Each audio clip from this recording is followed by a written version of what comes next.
Minasyaitonirrajim. Bismillahirrahmanirrahim. Assalamualaikum warahmatullahi wabarakatuh. Alhamdulillahirabbil alamin.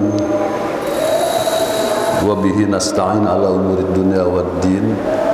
Wassalatu wassalamu ala asrafil anbiya'i wal mursalin Sayyidina Muhammadin wa ala alihi wa sahbihi wa man tabi'ahu wa wala, amma ba'd. Asbahna ala fitratul Islam wa ala kalimatil ikhlas wa ala dina nabiyina Muhammadin sallallahu alaihi wasallam wa ala millati abina Ibrahim wa ma kana minal musyrikin. Radina billahi rabba wa bil islami dina wa bi Muhammadin nabiyya wa rasula wa bil qur'ani imama wa bil mu'minina ihwana. Subhanakallahumma la ilma lana illa ma 'allamtana innaka antal alimul hakim. Rabbi zidna ilman warzuqna fahman. Jamaah salat subuh yang dirahmati Allah, alhamdulillah dengan izinnya kembali kita dapat melanjutkan kajian rutin kita yang pada pagi hari ini akan membahas sebuah tema menyangkut kehidupan. Nah, jemaah sekalian, jadi tema kita adalah hayatan thayyibah. Hayatan itu artinya hidup atau kehidupan. Thayyibah mana harfiahnya baik. Tapi kalau kita artikan secara luas, hidup yang berkualitas. Jadi kalau kita ngomong kualitas pasti terbayang sesuatunya dijamin, ya, apa namanya, kebaikannya. Gitu. Hal-hal yang menyangkut dengan hidup serba thayyib. Nah, dari mana kita mengambil tema ini? Ya, kita lihat ada sebuah ayat. Inilah ayat yang menjadi rujukan dari tema tadi. Di sini ada ungkapan hayatan thayyibah. Nah, itu temanya, ya, hayatan thayyibah. Di mana surat itu terdapat dalam surah An-Nahl, surah ke-16 ayat 97. Kita baca ayatnya, ya. A'udzubillahi minasyaitonirrajim. Bismillahirrahmanirrahim. Man 'amila sholihan min zakarin aw unsa wa huwa mu'minun falanuhyiyannahu hayatan thayyibah walanajjiyannahum ajrahum bi ahsani ma kanu ya'malun. Singkat, padat. Kata Allah Subhanahu wa taala, kata man ini barang siapa. Jadi anyone, barang siapa, anyone, barang siapa. Amila solihan, amila ini artinya berbuat atau telah berbuat. Amila solihan, melakukan suatu perbuatan solihan yang baik. Nanti kita akan bahas, ya, tentang apa amal soleh itu persisnya. Min zakarin au unsa, baik yang melakukan amal soleh itu dari zakar. Zakarin itu maskulin, maskel, dia punya kekuatan, ya, maskulin. Au unsa, atau apa lawannya? Feminim. Jadi baik yang melakukan kebajikan itu kelompok maskulin maupun feminim. Wa huwa mu'minun, dan dia dalam keadaan beriman kepada Allah dan Rasulnya. Falanuhyiyannahu, pasti akan kami berikan kepadanya Jadi kepada orang per orang tadi, ya, baik orang per orang itu laki-laki atau wanita, apa yang Allah akan janjikan, pastikan diberikan hayatan thayyibah, kehidupan yang berkualitas. Itu satu di dunia. Jadi hayatan thayyibah itu satu kondisi hidup di dunia, di dunia. Kemudian walanadziyannahum, lagi-lagi ada janji yang pasti dari Allah, dan pasti akan kami balas mereka. Ini menarik jamaah sekalian. Kalau di sini falanuhyiyannahu secara individual, mereka yang bekerja keras melakukan kebajikan-kebajikan, kemudian dia beriman, maka yang bersangkutan, mohon dipahami nih ya ayatnya, satu persatu. Jadi individuality, jadi individually, satu persatu itu akan memperoleh hayatan thayyibah. Tapi begitu di akhirat, bentuk kalimatnya walanadziyannahum. Kalau di sini hu ini huwa. Kalau di sini hum. Jadi huwa itu bentuk mufrad dari kata ganti isim domir huwa. Hum itu bentuk jamak dari huwa. Jadi huwa, huma, hum itu bahasa Arab ya. Jadi bahasa Arab itu dalam operasinya itu dia mengenal bentuk tunggal, bentuk dua, musanna, bentuk tiga, jamak. Ini menarik untuk kita perhatikan ya. Jadi huwa, huma, hum. Misalnya muslimun itu huwa muslimun. Kalau dua orang, huma muslimani. Kalau banyak, hum muslimuna. Itu orang ketiga ya. Huwa, huma, hum. Nanti ada yang muannasnya tuh, ya, huma, hunna. Ya, sama, mufrad, musanna, jama. Nanti ada yang orang kedua, anta, antuma, antum. Orang kedua perempuan, anti, antuma, antunna. Lalu orang pertama, anak, mufradnya. Kemudian nggak ada duanya tuh, anak, nahnu. Nah, ayat ini ya pertama-tama oleh Allah digambarkan kalau setiap orang, baik dia laki maupun perempuan, bekerja keras, berbuat kebajikan, maka setiap orang yang bekerja keras dan berbuat kebajikan itu akan Allah berikan hayatan thayyibah. Lalu yang kedua, walanadziyannahum, dan akan kami balas mereka. Berubah darinya menjadi mereka. Jadi semua nanti berkumpul kita. Semua kita. Jadi tadi kalau di dunia secara individu.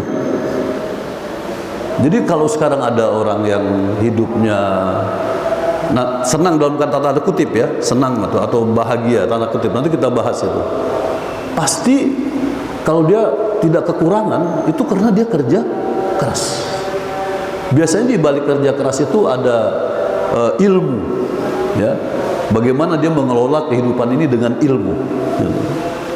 Akan beda, misalnya, mohon maaf ini ya, misalnya kalau pendidikan kita rendah, kemudian ada yang lain pendidikannya tinggi, itu fakta umumnya akan beda posisi hidupnya. Jangankan itu, pola berpikirnya juga beda. Ya. Jadi pola berpikir mereka yang pendidikannya rendah dengan pola berpikir mereka pendidikannya tinggi sangat jauh. Nah, jamaah sekalian, di akhirat mereka dijanjikan Allah mendapat balasan lagi dengan yang lebih baik. Jadi balasan akhirat itu lebih baik dari yang di dunia.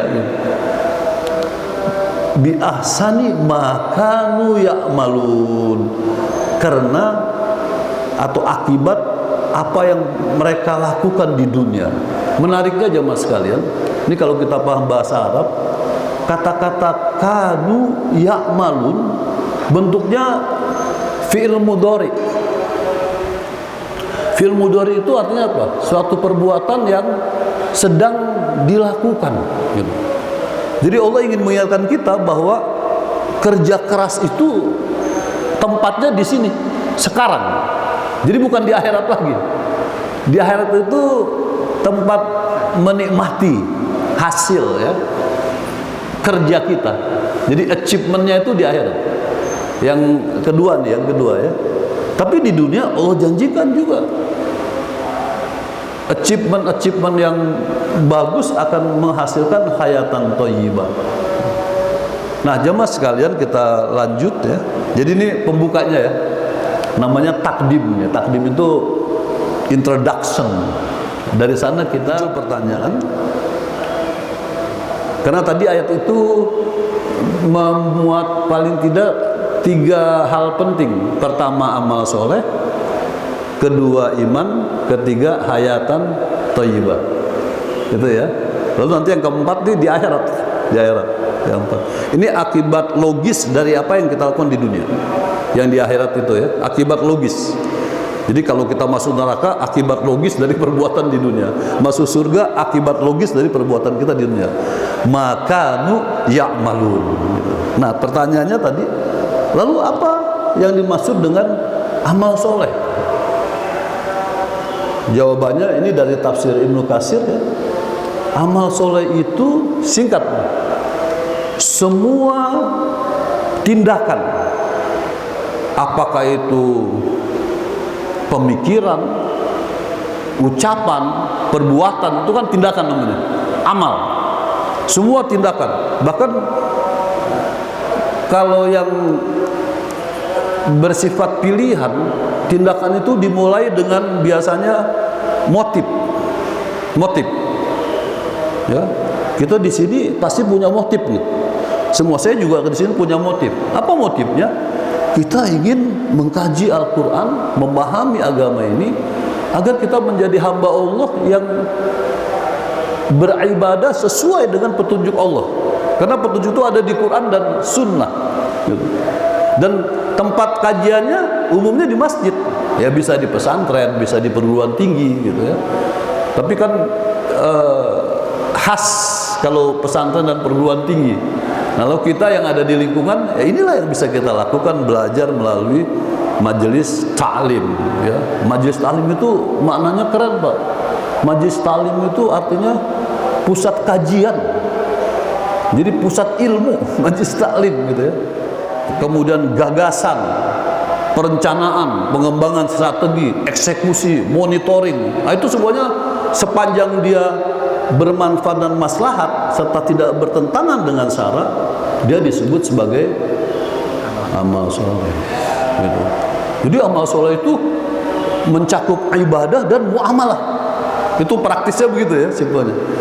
Ibadah masuk amal soleh, muamalah masuk amal soleh. Ibadah membuat kita menjadi dekat dengan Allah Subhanahu wa taala.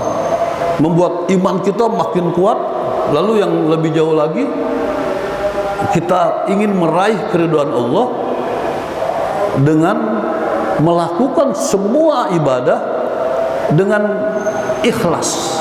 Ini kata-kata ikhlas itu yang susah. Dengan ikhlas ya. Jadi ikhlas itu Masya Allah membuat setan tidak mempengaruhi kita. Dalam Quran disebutkan begitu, dalam surah Al-A'raf. Jadi kata setan, karena saya sudah engkau hukum ya, kata setan iblis itu, mendapat hukuman Allah, laknatullah, maka saya berjanji akan menyesatkan semua manusia. Saya akan datangin mereka dari depan, dari belakang, dari kiri, dari kanan. Cuma yang nggak bisa dari atas. Jadi setan itu akan mengelilingi kita, mempengaruhi kita untuk membuat kita menjadi hamba Allah yang durhaka, yang maksiat. Tapi kata setan, illal mukhlisin, kecuali orang-orang yang ikhlas. Jadi ibadah itu harusnya menghasilkan kedekatan dengan Allah sekaligus keikhlasan dalam beribadah. Itu yang membuat kita enteng, Pak. Datang ke masjid, kita nggak cuma duduk aja, langsung tahiyatul masjid. Ada qobliyah, langsung qobliyah. Sholat wajib, selesai sholat wajib ada sunnahnya, kita kerjakan sholat sunnah dengan nikmat kita lakukan. Jadi coba upayakan itu amal soleh dalam bentuk ibadah dan amal soleh dalam bentuk muamalah. Kita lanjutkan jamaah sekalian. Nah, tadi man amila solihan min zakarin au unsa.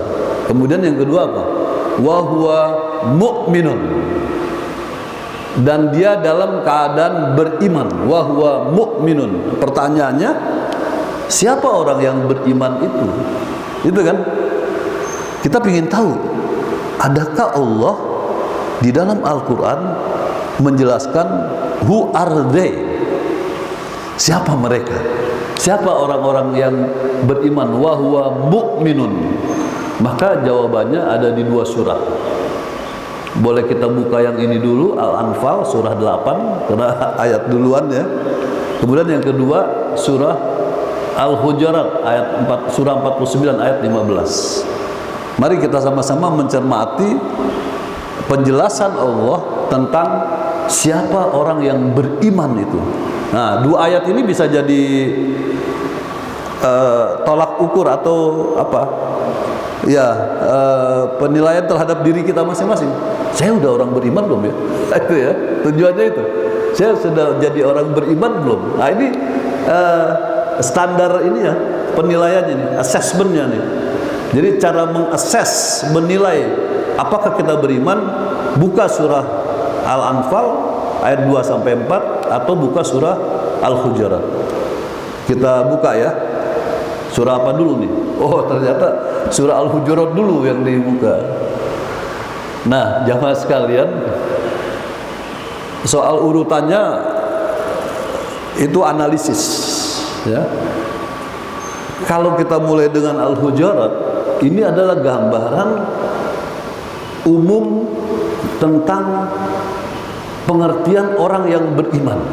Gambaran umum. Ya, jadi deskripsi umum. Apa kata Allah tentang orang beriman? Ini maka wa huwa mu'minun. Mu'minun itu kan satu. Banyak jamaknya apa? Tadi kan udah mu'minun satu, kalau 2 mu'minani, kalau 3 mu'minuna. Nah, ini banyak gak? Banyak. Banyak. Nah, ini asiknya kalau paham bahasa Arab nih. Pak Robi udah sampai itu. Pemahaman mufrad musanna jamak aja udah bisa ya. Huwa humahum hiya humahunna sampai ananahnu udah hafal. Itu kuncinya tuh Pak. Paham nih Bang? Kuncinya apa dokter? Jadi kata ganti dalam Quran tuh nanti kemana-mana dia. Innana, innani, innaka, innahu, dan seterusnya. Itu berhubungan dengan kata ganti. Nah, sekarang kita kembali ke fokus kita. Allah mengatakan, kalau kalian ingin mengetahui siapa orang-orang beriman itu,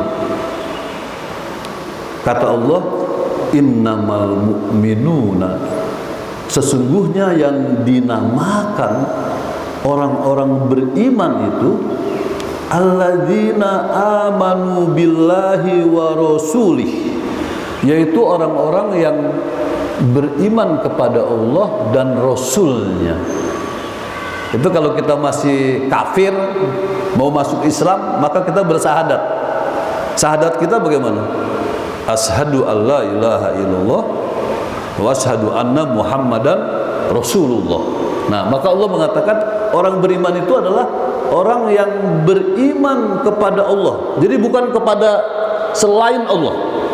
Dia hanya mengimani Allah saja. Itu pentingnya pemahaman itu ya. Kemudian wa rasulihi, dan rasulnya. Era kita adalah era Nabi Muhammad, khatamun nabiyyin wal mursalin. Jadi rasul yang kita ikuti adalah Muhammad sallallahu alaihi wasallam. Jadi kita tidak lagi masuk ke era Isa, ke era Musa, apalagi ke era Adam gitu. Tidak lagi. Kita era Nabi Muhammad sebagai makhluk atau manusia yang Allah pilih sebagai rasul terakhir. Nah, ada catatan yang penting ini. Summa lam yartabu. Kemudian mereka tidak ragu-ragu. Nah, ini persoalannya kan ada orang ragu terhadap Allah bahkan juga Rasulnya. Hari ini jamaah sekalian, banyak upaya, dia tidak memurtadkan orang-orang muslim, tapi dia membuat satu upaya untuk membuat kita ragu terhadap agama kita sendiri. Mohon maaf, ada ungkapan moderasi dalam beragama, moderat, ya. Ternyata kalau didalami isinya, itu upaya agar kita menjadi ragu-ragu. Padahal ta'rifnya ini kata Allah, ini definisi dari Allah. Mereka tidak ragu-ragu lagi terhadap Allah dan Rasulullah Sallallahu Alaihi Wasallam. Summa lam yartabu. Ini menjadi catatan penting. Jadi sebuah keimanan seseorang itu atau keimanan orang-orang mukmin itu akan ditentukan pada ketidakraguan imannya, ya, kepada Allah dan Rasulnya. Itu satu. Dia beriman dengan total. Kemudian yang kedua, wajahadu bi amwalihim wa anfusihim, dan mereka berjihad, berjuang. Di sini berjihad. Berjihad ini yang kita pahami apa selama ini? Perang, ya kan?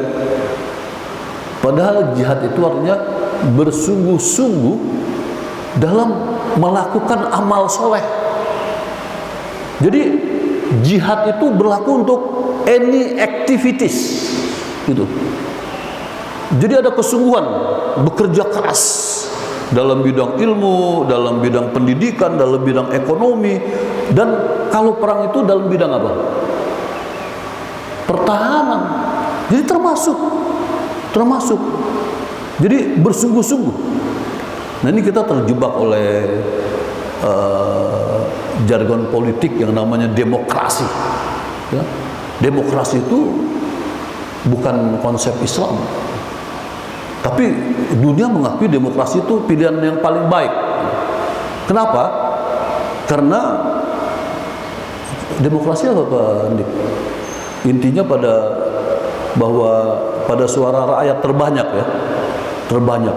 Ini yang kita khawatirkan ketika rakyat terbanyak itu adalah orang-orang yang banyak maksiat, lalu dia memimpin sebuah negara, itu bisa dibayangkan itu. Jadi demokrasi itu kan cara memilih pemimpin, ya, suara terbanyak misalnya, plus coba siapa yang dari ilmu politik itu kan, kalau ada 50% plus 1 menang dia gitu, ya, menang. Ini bisa direkayasa, ya.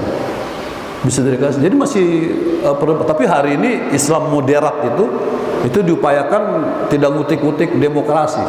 Gitu, ya. Nah, tapi jamaah sekarang kembali ke kata jihad ini yang kita ingin tekankan, ya. Jadi bersungguh-sungguh di sini fi sabilillah, di jalan Allah. Jelas sekali itu, di jalan Allah. Jalan Allah itu adalah melaksanakan semua ajaran agama, baik ibadah maupun muamalah. Itu yang harus kita selalu ada di benak kita, bahwa Islam itu isinya ibadah, muamalah, akhlak. Gitu, akhlak. Jadi ibadah itu nanti menghasilkan keikhlasan, kemudian muamalah itu harus disertai ilmu, akhlak itu nanti kita menjadi teladan. Jadi luar biasa ajaran Islam itu. Kalau sering akidah, syariah, akhlak. Itu ajaran Islam itu akidah, syariah, akhlak. Akidah itu nanti menghasilkan apa? Keimanan, dan keimanan yang buah keimanan itu adalah ikhlas. Karena kita yakin pada Allah. Sementara ilmu itu menghasilkan kerja keras tadi, amal. Sebenarnya akhlak menghasilkan keteladanan. Nah, jemaah sekalian, setelah dia tidak ragu terhadap Allah dan Rasulnya, dia juga bersungguh-sungguh menjalankan agama Allah. Di sini fisabilillah, bi amwalihim, dengan hartanya, wa anfusihim, dan dengan jiwanya, ya. Lalu ujungnya apa di sini? Ulaika humus shodiqun. Itulah mereka yang imannya benar. Jadi kalau mau disebut orang mukmin, pertama imannya kokoh, total, gitu. Tidak ragu-ragu. Bahasa Qurannya enak, tidak ragu-ragu. Semua orang paham tuh apa yang maksud tidak ragu-ragu. Ya, kita secara logika paham, tidak ragu-ragu, yakin kita pada Allah dan Rasulnya 100%. Nah, gitu ya. Nah, yang kedua jihad. Sekali lagi, jihad jangan diartikan cuma perang doang. Perang bagian dari jihad. Tapi jihad itu maknanya kesungguhan dalam melakukan semua perintah Allah, baik yang berhubungan dengan ibadah. Jadi kalau ibadah sungguh-sungguh, baik muamalah sungguh-sungguh, gitu. Ya, maka ulaika humus shodiqun. Itulah orang mukmin yang benar imannya, gitu. Sudah ada tolak ukur kita sekarang ya. Jadi kita punya tolak ukur tentang siapa orang mukmin itu. Satu, kalau mukmin kita menunjuk pada diri kita. Siapa mukminun itu? Menunjuk semua orang-orang mukmin. Kemudian ayat berikutnya yang bicara tentang siapa orang beriman. Nah, ini lebih rinci lagi. Lebih rinci lagi. Allah menjelaskan. Lihat, sama kan ayatnya kan? Di depannya ya. Tadi innamal mu'minuna alladzina yu'minuna billah wa rasulih, gitu. Sekarang sama juga. Innamal mu'minuna alladzina, sama itu redaksinya kan? Sama. Tapi Allah jelaskan cirinya pada surah Al-Anfal. Satu, iza zukirallahu wajilat qulubuhum. Ini punya makna lam yartabu. Lam yartabu. Dia nggak ragu-ragu. Bahwa dia tidak ragu-ragu, indikasinya apa? Satu, bila disebut nama Allah, bergetar hatinya. Pertanyaannya, berapa sering kita bergetar hati? Maksud bergetarnya apa ini? Deg-degan gitu? Enggak. Maksudnya memiliki sensitivitas yang tinggi terhadap perintah-perintah Allah. Dan perintah Allah itu yang wajib enggak banyak. Yang wajib itu yang ibadah rukun Islam yang 5 itu aja. Rukun Islam pertama apa, Pak Robi? Ini kadang-kadang ada orang di tes rukun Islam ada yang lupa itu. Rukun Islam yang pertama apa? Syahadat. Syahadat ini diulang-ulang terus ini. Setiap sholat, iya kan? Asyhadu an la ilaha illallah. Berapa kali itu? Wa asyhadu anna Muhammadar Rasulullah. Itu untuk membangun summa lam yartabu. Kita tidak ragu-ragu lagi. Maka diulang syahadat. Rukun Islam itu masuk dalam ibadah sholat. Berapa kali? 17 kali. Asyhadu an la ilaha illallah. Subuh tadi sekali. Nanti zuhur 2 kali. Asar 2 kali, 5. Maghrib 2 kali, 7. Isya 2 kali, 9. Minimal 9 kali kan? 9 kali kita mengulang-ulang syahadat. Asyhadu an la ilaha illallah wa asyhadu anna Muhammadar Rasulullah. Itu menimbulkan keyakinan yang itu. Iza zukirallah wajilat qulubuhum. Sensitivitas pada peringatan-peringatan Allah. Dan ini agak sulit ditemukan pada hari ini. Di zaman sahabat itu dalam satu asar diceritakan, satu hari Umar bin Khattab melakukan sebuah kesalahan yang tidak dia sadari. Dia menyinggung perasaan sahabat yang lain, tidak menyakiti, menyinggung. Jadi yang disakiti bukan fisik, tapi hatinya. Lalu seorang sahabat lain yang memperhatikan sikap Umar, karena kita tahu Umar bin Khattab itu orang yang temperamental ya, dalam sejarah diceritakan begitu kan, tegas. Cuma satu yang disebut, ittaqullah iza zukirullah. Apa yang terjadi pada Umar bin Khattab? Wajilat qulubuhum. Dia langsung tersungkur, sujud, istighfar. Karena ada sahabat lain mengatakan ittaqullah. Dia sadar saya diingatkan oleh teman yang lain telah melakukan kesalahan, padahal dia nggak merasa menyakiti orang gitu. Tapi mungkin sikapnya, ucapannya. Lalu yang lain mengatakan ittaqullah, ya Umar, ittaqullah. Langsung dia tersungkur, bersujud, istighfar. Itu zaman sahabat. Hari ini ada yang begitu. Di begitu bilang ittaqullah, malah tidur dia kalau khutbah. Ittaqullah, biasa aja. Ittaqullah, peduli amat. Tapi dia kalau dia beriman ini wajilat qulubuhum, memiliki sensitivitas. Iza zukirallah. Jadi ketika diingatkan Allah, maksudnya perintah dan larangan Allah diberitahu. Ini dilarang. Ini haram. Ini harus dihindari. Ini berbahaya buat diri Anda dan buat keluarga serta masyarakat Anda. Wajilat qulubuhum, sensitif dia. Dia sadari kesalahannya, kekeliruannya. Itu satu. Jadi diurai oleh Allah tentang siapa orang beriman. Jadi besarannya tadi beriman tanpa ragu, berjihad, kemudian yang terakhirnya cuma itu kan ya. Lalu ulaika humus shadiqun, itu iman yang benar. Jihad itu di mana ini? Satu. Yang kedua pakai kata iza ya. Wa iza tuliyat alaihim ayatuhu, dan apabila dibacakan kepada mereka ayat-ayat Allah, dibacakan, aktif apa pasif posisi kita? Pasif. Apalagi kita membaca, ini dibacakan, jadi kita mendengar, dia cuma ngedengerin doang gitu. Ada ayat-ayat Allah dibacakan, diperdengarkan oleh teman kita ketika kita melakukan sesuatu itu misalnya menyimpang, lalu ada orang mengingatkan dengan ayat Allah. Wa idza tuliyat alaihim ayatuhu. Apa yang terjadi? Menyimpang atau tidak menyimpang ya? Kalau ayat Allah dibacakan, dia dengar Al-Qur'an dibacakan, apa yang terjadi? Zadathum imana. Apa artinya itu? Zadathum, bertambah kuat. Zadathum imana, imannya. Itu kalau cuma mendengar. Kalau kita baca, tambah kuat, tambah kuat, tambah kuat. Karena kita baca langsung, ini dibacakan. Jadi dalam posisi pasif saja, orang beriman yang benar itu akan makin kuat imannya. Jadi dalam kondisi begini, harusnya zadathum imana. Itu dua.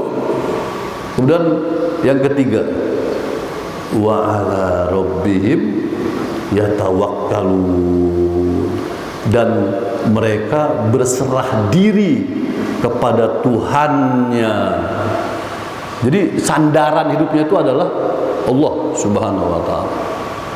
Para ulama menjelaskan tawakal ini adalah kita melakukan sesuatu secara baik dan benar serta optimal, hasilnya kita serahkan kepada Allah Subhanahu wa ta'ala.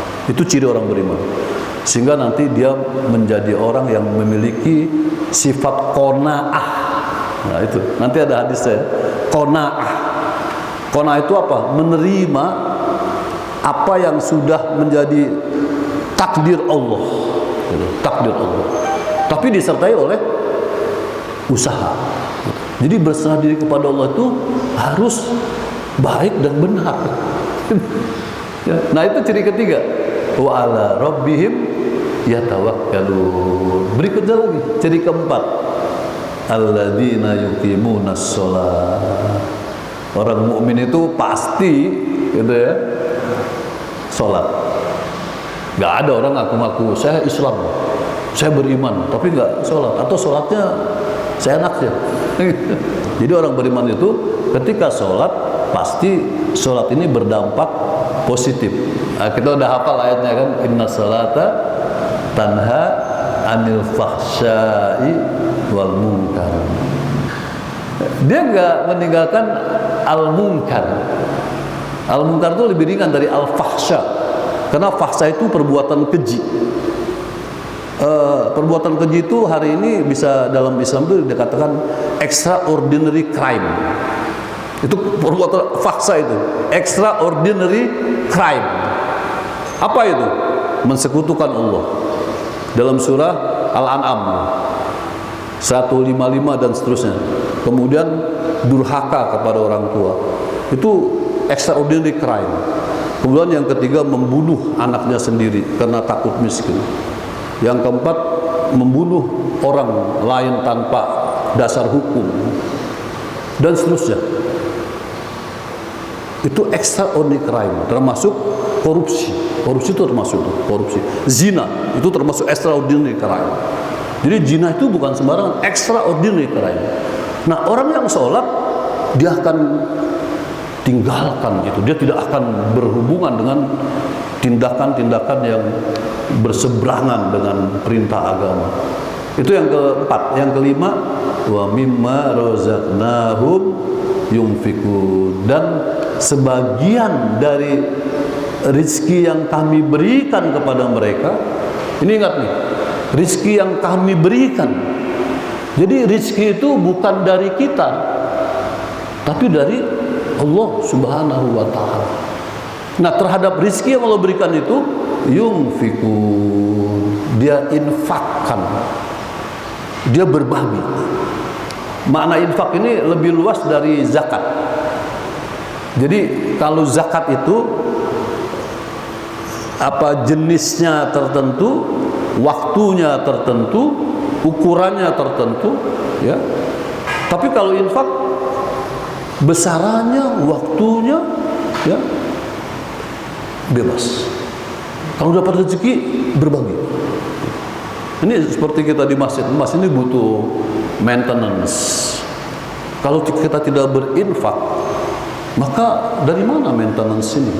Nah, orang beriman, dia akan menyisihkan sebagian rezekinya. Itu dalam berbagai agama banyak sekali itu ya. Kalau agama Nasrani katanya 10% ya dari gajinya gitu. Kalau kita zakat sendiri, infak sendiri. Ya. Kalau zakat 2,5%. Sementara kalau infak besarannya itu terserah kemampuan kita.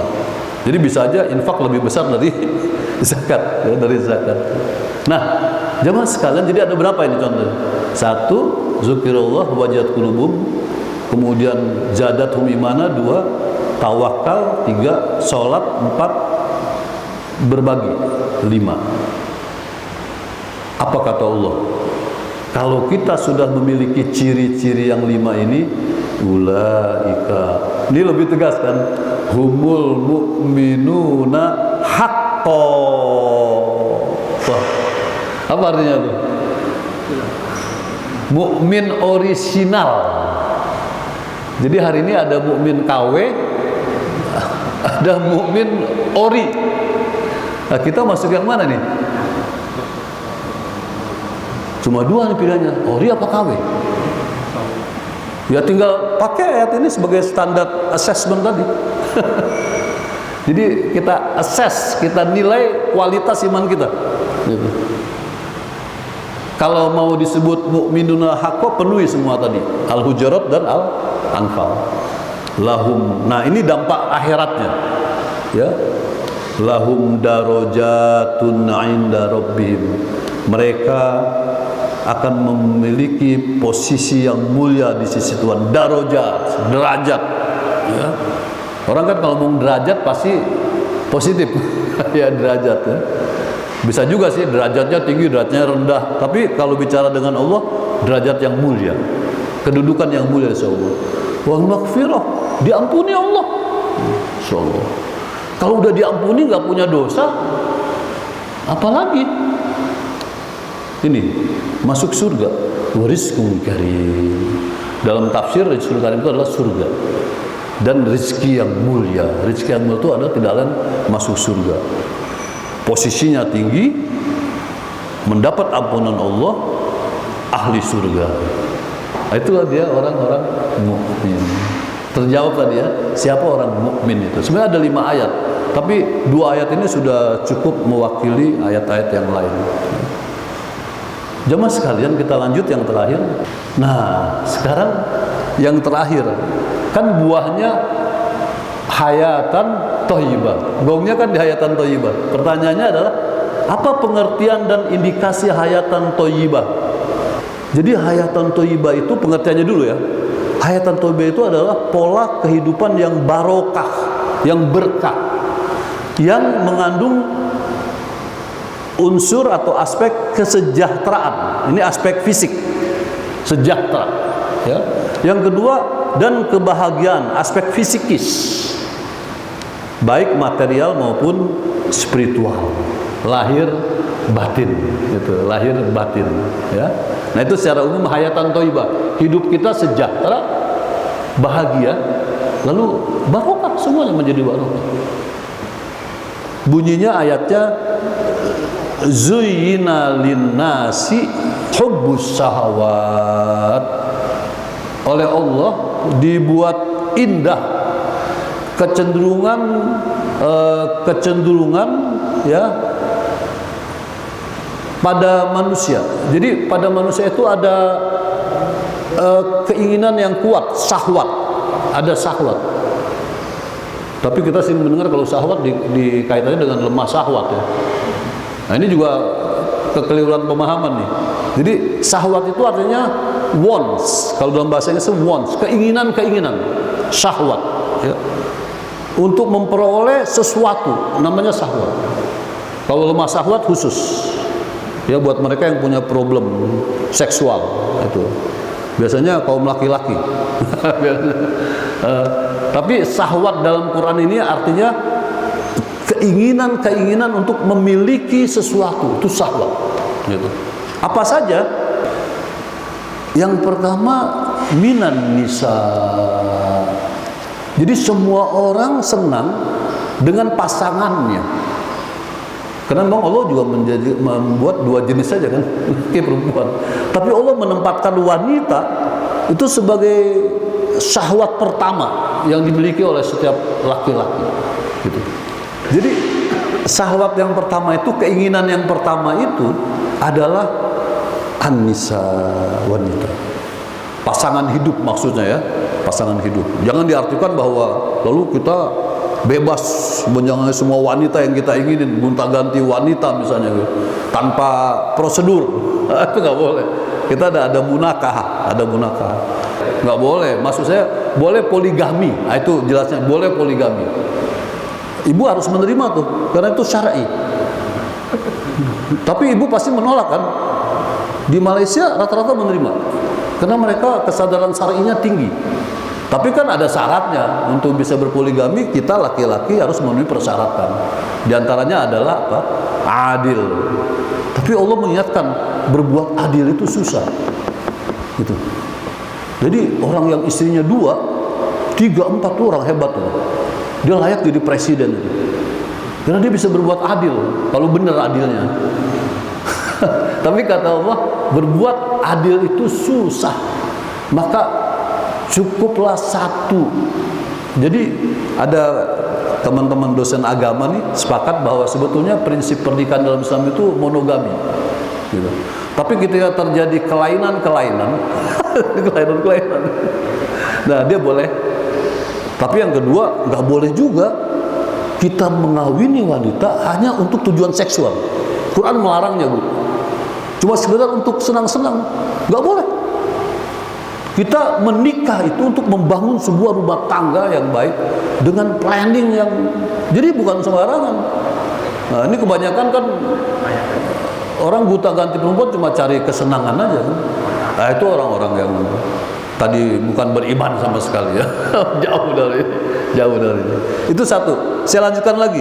Wal banin, itu di ayatnya ya. Anak-anak. Setiap orang pingin kalau sudah menikah punya keturunan ya. Nah, jadi itu yang kedua. Orang pingin punya pasangan, punya keturunan. Yang ketiga, ini yang menarik nih. wal qanatiril muqantarah, dia pingin punya harta sebanyak-banyaknya. 3. Jadi yang ketiga, semua orang pada umumnya itu pingin punya harta sebanyak-banyaknya. Artinya kalau pakai bahasa ini kaya raya gitu ya, kaya raya. Lalu Allah perinci lagi, bentuknya apa? Allah katakan minaz zahabi wal fiddah. Bentuk utama dari harta sebanyak-banyak itu terwakili oleh emas dan perak. Itu Allah yang menyebutkan emas dan perak. Emas itu kan benda liquid ya. Iya kan, dalam ekonomi benda liquid kan, artinya mudah dicairkan. Kalau kita punya tanah, punya rumah, mau dijual cepat nggak?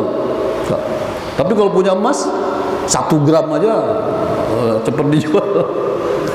Nah, itu Allah sendiri, kebenaran Quran itu. Jadi harta yang banyak dalam bentuk emas dan perak itu ketiga. Keempat, kata Allah, wal khailil musawwamah, kuda tunggangan yang mewah, kuda pilihan. Nah, itu kalau zaman Rasulullah kuda, alat transportasinya. Kalau sekarang apa? Mobil mewah. Kemudian yang berikutnya lagi wal an'am. Yang keberapa? Kelima. Orang suka dengan binatang ternak, an'am. Artinya ini ranch. Ya. Jadi kita punya peternakan. Apakah sapi, apakah kambing, itu dalam masyarakat pertanian ya. Kalau di perkotaan apa kira-kira an'am? Masa kita miara kambing di sini, sapi, nggak mungkin. Kira-kira apa? Yang bandingannya apa? Deposito, yang beranak di pinak itu kan deposito. Atau apa lagi? Investasi, trading. Gitu. Kira-kira gitu ya. Jadi orang cenderung menginginkan itu, punya investasi, punya saham. Nah, gitu. Itu Quran yang mengatakan wal an'am. Cuma ini karena setting sejarahnya masyarakat agrikultur ya di zaman Rasulullah, pedesaan. Lalu dalam masyarakat perkotaan ini bisa dicari bandingannya. Jadi an'am itu lebih pada investasi atau deposito atau saham, trading. Sekarang lagi yang ramai trading dan sebagainya ya. Kemudian yang berikutnya lagi wal hars, sawah ladang. Jadi orang cenderung pengen punya sawah, punya kebun gitu ya. Kalau itu di pedesaan masih berlaku nggak Pak? Masih ya? Masih. Jadi ayat ini tetap kontemporer, tetap sesuai ya. Tapi dalam masyarakat perkotaan tentunya berubah dia. Hars itu menjadi apa kira-kira? Apa Pak Hannibal? Kalau di sawah ladang itu apa kalau di kota? Di sini nggak ada sawah, nggak ada ladang kan? Taman, tanah, properti, kontrakan, hotel.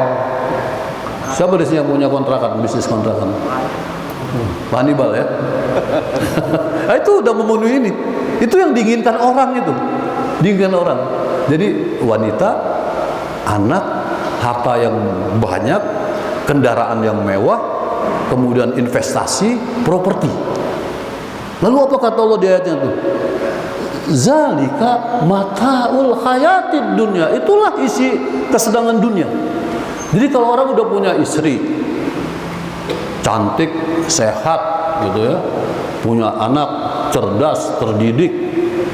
Jadi jamaah sekalian, nanti dibaca sendiri lanjutannya. Ini dia nih.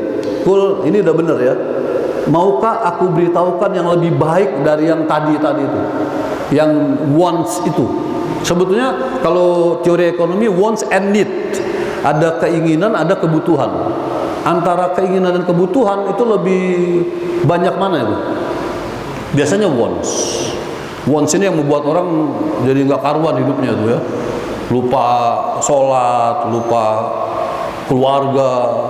Tapi kalau need sebetulnya nggak banyak need. Kita cuma butuh makan, minum, berkeluarga, bekerja.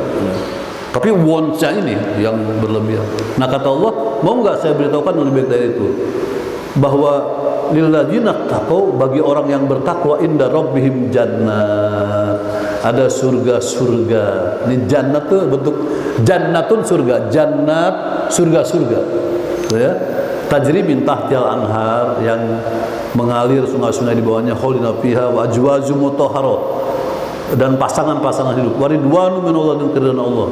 Wallahu basirum bil ibad, dan Allah memberikan kabar gembira kepada hamba-hambanya. Nah, terakhir jamaah sekalian, ini siapa itu hamba-hamba Allah yang nanti bisa menikmati surga? Alladzina yaquluna rabbana innana amanna faghfir lana dzunubana wa qina azabannar. Ini doanya orang yang hidupnya seimbang, gitu. Jadi hidupnya sejahtera, bahagia. Ini doanya. Sering baca nggak, Bapak? Rabbana innana amanna faghfir lana dzunubana wa qina azabannar. Jadi doa orang yang pingin sejahtera dan bahagia di dunia dan di akhirat. Kemudian sifat-sifatnya apa? Ini yang tadi saya katakan hayatun thayyibah. As-sabiri, dia termasuk orang-orang yang sabar dalam menjalankan hidup. Kemudian was-shadiqin, dia termasuk orang-orang yang jujur dalam hidup. Itu yang susah itu, sabar dan jujur. Sabar mungkin bisa, jujurnya yang nggak bisa. Kemudian wal qanitin, taat hukum, qanitin, taat hukum. Kemudian wal munfiqin, suka berinfak, berbagi. Kemudian wal mustaghfirina bil ashar, dan memohon ampun pada waktu subuh al-ashar, pada waktu pagi hari. Nah, inilah ciri orang-orang yang akan meraih hayatan thayyibah. Nanti materinya ada di sana, bisa dikaji lagi. Hanya itu kalau mau di save ya, di flash disk. Nanti Pak Ndik nih, rajin beliau nih tiap hari ngisi itu ya. Luar biasa. Aduh. Nanti bisa numpuk itu karya beliau itu. Subhanallah. Saya senang sekali itu. Saya ikuti terus. Saya dulu suka kontribusi, tapi nggak sempat pak waktunya. Jadi mudah-mudahan jamaah sekalian kita bisa meraih hayatan thayyibah, kemudian juga kebahagiaan fid daroin, kebahagiaan di dua negeri, dunia wal akhirat. Demikian jamaah sekalian, hadanallahu wa yakum ajmain. Subhanakallahumma wa bihamdika asyhadu an la ilaha illa anta astaghfiruka wa atubu ilaik. Wa lafu minkum. Wassalamu alaikum warahmatullahi wabarakatuh.